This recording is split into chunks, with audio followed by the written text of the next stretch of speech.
আমাদের সবাই উপস্থিত হয়েছেন।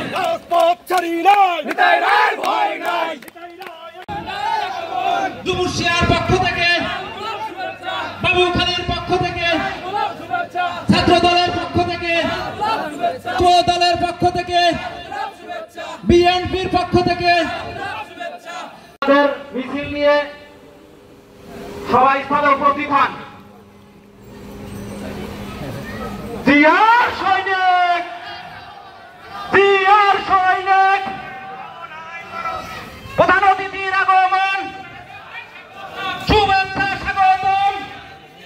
দুমুশিয়ার পক্ষ থেকে, বাবুখালীর পক্ষ থেকে শুভেচ্ছা।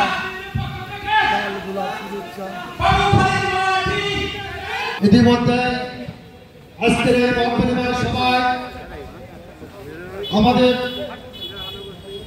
দক্ষিণ পশ্চিমাঞ্চলের গণমানুষের নেতা, কেন্দ্রীয় বিএনপির ভাইস চেয়ারম্যান, সাবেক প্রজাতন্ত্রের, কিন্তু আসলে কোথাও কোনো উন্নয়ন হয় নাই।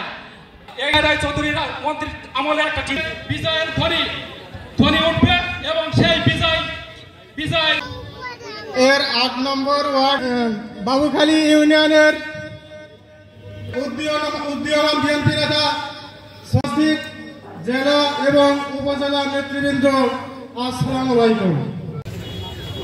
সভাস্থলে যেসব চেয়ার, যে সৌন্দর্য, এই সৌন্দর্যটাকে রক্ষা করেন। আপনারা সকলে চেয়ারে বসে যান।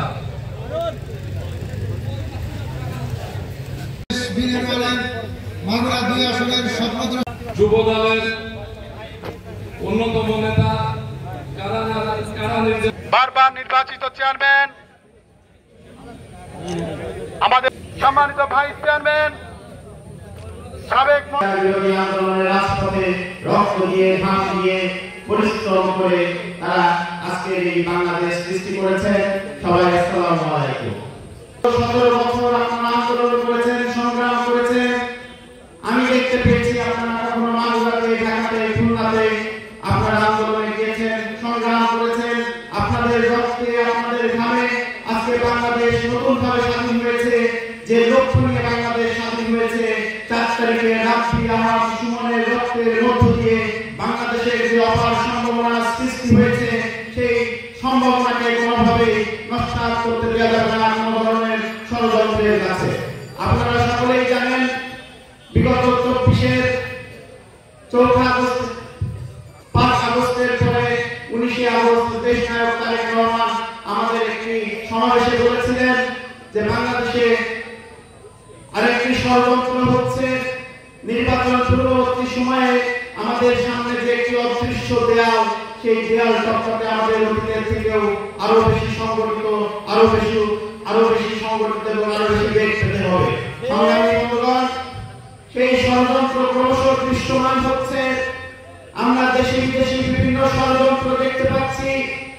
এই ষড়যন্ত্রকে মোকাবেলা করার জন্য যারা জুলাই আগস্টে বিগত 17 বছর রাজপথে আন্দোলনের মাধ্যমে, শ্রমের মাধ্যমে, ঘামের মধ্য দিয়ে বাংলাদেশকে দ্বিতীয়বার স্বাধীনতা এনে দিয়েছিলেন, সেই সকল ত্যাগী ভাইদেরকে আবার ঐক্যবদ্ধ হয়ে আগামী সকল ষড়যন্ত্র প্রতিহত করে বাংলাদেশের মানুষের যে আকাঙ্ক্ষা, একটি সুষ্ঠু ও নিরপেক্ষ নির্বাচন, সেই নির্বাচনের দাবিকে, সেই নির্বাচন আদায় করে বাংলাদেশের জনগণের ক্ষমতা সৃষ্টি করতে হবে। সংগ্রামী বন্ধুগণ, বক্তব্য দীর্ঘায়িত করব না। আমাদের প্রধান অতিথি আমাদের মাঝে বক্তব্য দেবেন। আমি আবারও সবাইকে ঐক্যবদ্ধ হয়ে সকল ষড়যন্ত্র মোকাবেলা করে জুলাই আগস্টের যে সম্ভাবনা, সেই সম্ভাবনাকে টিকিয়ে রাখবার জন্য সবাইকে ঐক্যবদ্ধভাবে কাজ করার আহ্বান জানিয়ে আমি আমার বক্তব্য শেষ করছি। ধন্যবাদ। বাংলাদেশ জিন্দাবাদ, বাংলাদেশ জাতীয়তাবাদী দল জিন্দাবাদ। প্রিয় জায়গা, ঐতিহাসিক এই দুমুশিয়া উচ্চ বিদ্যালয় প্রাঙ্গণে আয়োজিত মতবিনিময় সভায় সংগ্রামী সভাপতি, বারবার নির্বাচিত চেয়ারম্যান, এই অঞ্চলের জনগণের অত্যন্ত আস্থাভাজন এবং প্রিয় মানুষ, ব্যক্তিগতভাবে আমার অত্যন্ত শ্রদ্ধেয় মানুষ, সাবেক চেয়ারম্যান, বিএনপির সভাপতি, সাবেক সভাপতি জনাব হাফিজুর রহমান সৈয়দ হাফিজুর রহমান কাতিমি।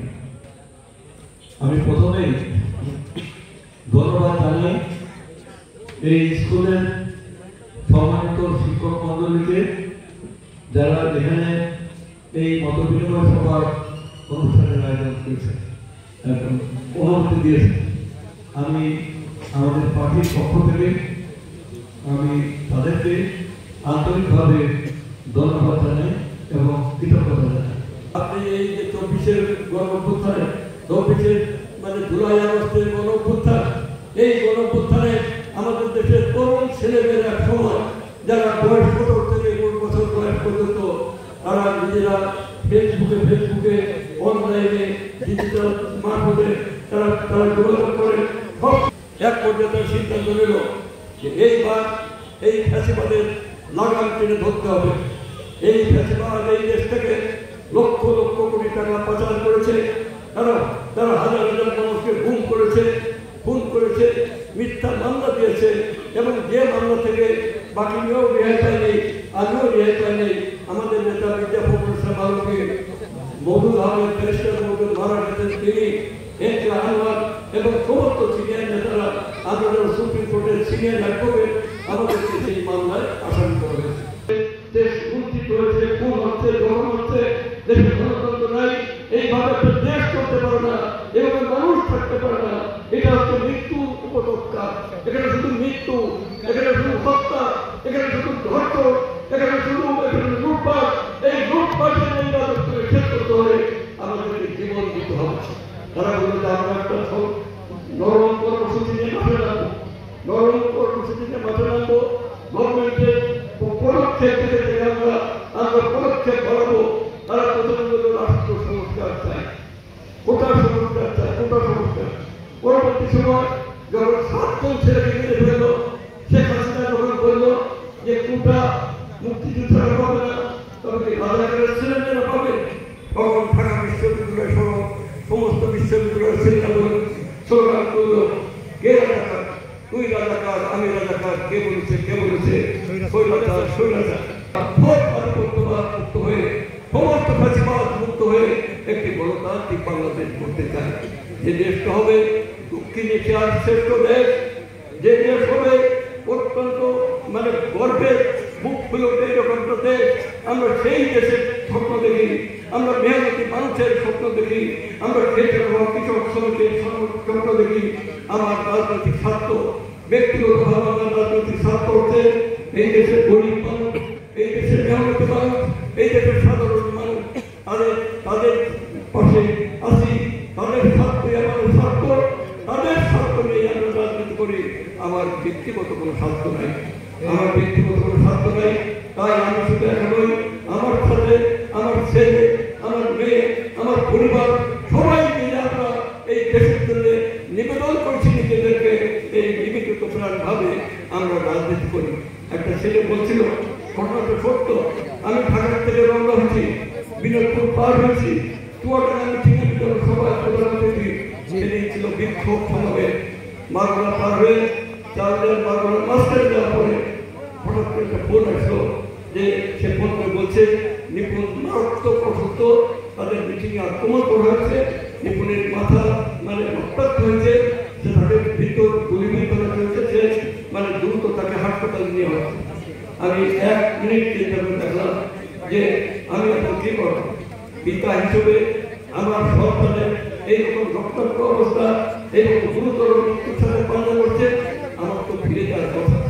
আমি বললাম না, আমি ফিরে গেলে চুয়াডাঙ্গার মিটিং নষ্ট হবে। আমি চলে গেলাম চুয়াডাঙ্গায়, পথে গিয়ে শুনলাম যে নিপুণের জ্ঞান নাই, নিপুণকে আইসিউতে দেওয়া হয়েছে অপারেশন করবে। রাতের বেলা তার একটু জ্ঞান ফিরছে, তখন আমি বললাম যে নিপুণ আমার তো কালকে নৌরাজের মিটিং, এখন কি করবো? বলে বাবা তুমি নৌরাজের মিটিং করে থাকা, তুমি মিটিং ফেলে আসে। আমি তাই করেছি। তবু আমরা কখনোই এই দেশের জন্য, এই দেশ জাতি জনগণের স্বার্থের বাইরে, এদেশের শ্রমিক কৃষকের স্বার্থের বাইরে, আমাদের প্রিয় মাতৃভূমির স্বার্থের বাইরে কাজ করি নাই, কাজ করবো না, ভবিষ্যতেও করবো না। আমি জীবনে কারো একটা পয়সা নিয়ে নেই, ঘুষ খাই নাই, দুর্নীতি করে নেই, আমার প্রত্যেক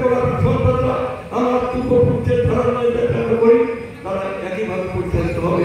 সবাই তো শিক্ষিত। মিথুনাথ দেবাশী সুপ্রিম কোর্টের লয়ার, দেবাশী বিচারপতি হয়েছে। মিথুন আপনার বিরাট লন্ডনে পড়াশোনা করেছে, এলেভেল থেকে আমার পড়াশোনা করেছে। আমার মেয়ে একটা সুইডেনে মানে পড়াশোনা করেছে, বড় হয়েছে। অতএব আমাদের নিয়ে কোনো ষড়যন্ত্র কথাবার্তা করে লাভ নেই। এখানে রাজনীতি বড় কথা না, আর আমাদের দায়িত্ব পালন করে যাচ্ছে, পালন করে যাওয়া। আগামী নির্বাচন, এই নির্বাচন নিয়ে আমার বন্ধুরা অনেক কথা বলেছেন। আমি এই নির্বাচন নিয়ে ভাবি না, কারণ আমি আমার দেশের মানুষকে চিনি, আমার এলাকার জনগণকে চিনি। আমি যেভাবে মিটিং করছি, মিটিং এর আগে মিটিং করার সময় পাই না, কিন্তু আমি জানি এই দেশের ঘরে ঘরে আমাদের মা বোনেরা, আমাদের সাধারণ মানুষ, আমাদের কাছাকাছি মানুষ, তারা আমাকে গভীরভাবে ভালোবাসে, কারণ আমি তাদেরকে ভালোবাসি। ভালোবাসার রেসিপ্রোকাল, আমি কাউকে ভালোবাসি, সেও আমাকে ভালোবাসে, তারা আমাকে ভালোবাসে। এই ভালোবাসা নিয়ে আমার কোনো সন্দেহ নেই, কোনো দ্বিধা নেই।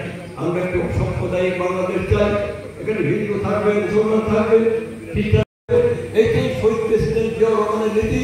আমরা বাংলাদেশি, আমরা সব দিন একটা জাতি, এবং সেখানে আমরা সাম্প্রদায়িকতা বিরোধী। কোনো হিন্দু ভাইদের কোনো চিন্তার কারণ নাই, আমি তাদের পাশে আছি। ভোট দিলেও ছিলাম, ভোট না দিলেও থাকবো, কিন্তু কথা বলতে আপনারা যদি মনে করেন যে আমরা এই দেশের মানুষ, তাহলে আরও মানে সঠিকভাবে মানে করবেন, আমরা পাশে থাকবো। মুসলমান ভাইদের নিয়ে আমার কোনো কথা নেই।